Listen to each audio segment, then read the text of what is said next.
Deep understanding rarely, if ever, in life comes from observing an issue from a single perspective, and I think the same can be said in a classroom.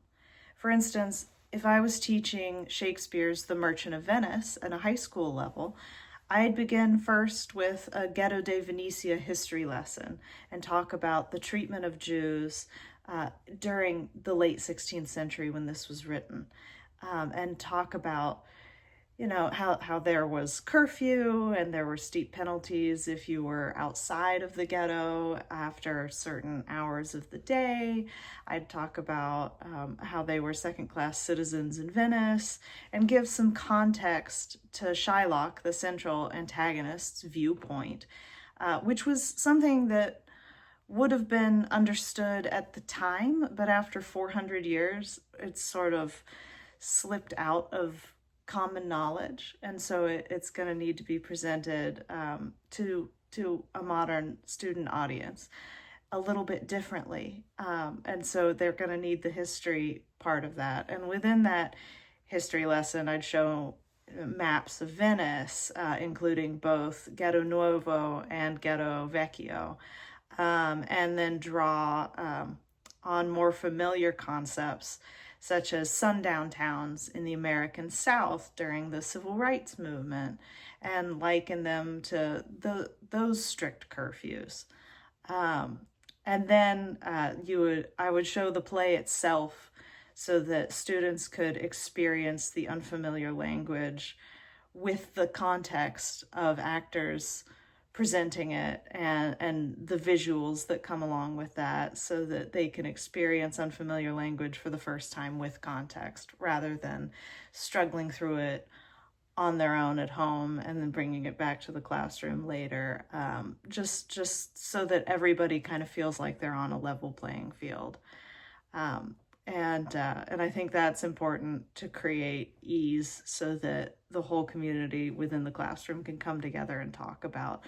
a difficult text like that and have that attitude that it is overcomable, and you can understand it, and there's no shame in asking questions or struggling. And I think that's easier to do within the classroom setting. And so I would then read excerpts from it so that you can still familiarize yourself with the language within your own mouth and within the context of bouncing it off one another. And we'd read, important passages such as Shylock's famous "I hath not a Jew eyes" speech, which is just a remarkably relevant piece to so many things that we still talk about today, and be able to relate that through, little writing assignments so that they can get their words out about times that they have seen oppression. And of course, a unit like this fits within the larger context of a class. And in my state, we've adopted Common Core curriculum, which really emphasizes a variety of different source materials that you're studying. So for instance, I would place Merchant of Venice immediately after Mary Shelley's Frankenstein, so that you could talk about Mary Shelley's idea that monsters are not born, they're made, and relate that to Shylock saying, "The villainy you teach me, I will execute, and it shall go hard, but I will better the instruction," and talk about when one stoops to the level of the villainy they've experienced in their life rather than overcoming it and being the bigger person. And then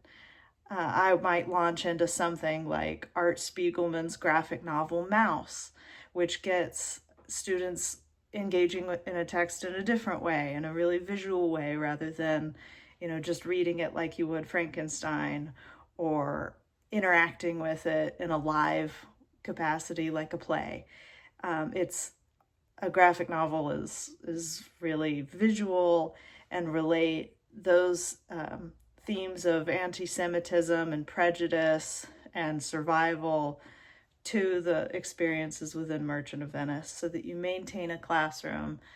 that allows students to make their own connections between texts, and for the teacher to guide it so that they can connect those dots and feel like the thinkers they are, and be able to discuss these things with one another and create an overall cohesive community through different texts and through different types of media and different experiences and group discussions, small group discussions, lectures, the whole thing. And I think that that's a really important, crucial way to help nurture the whole learner, and not just tick boxes on a list of Common Core goals. So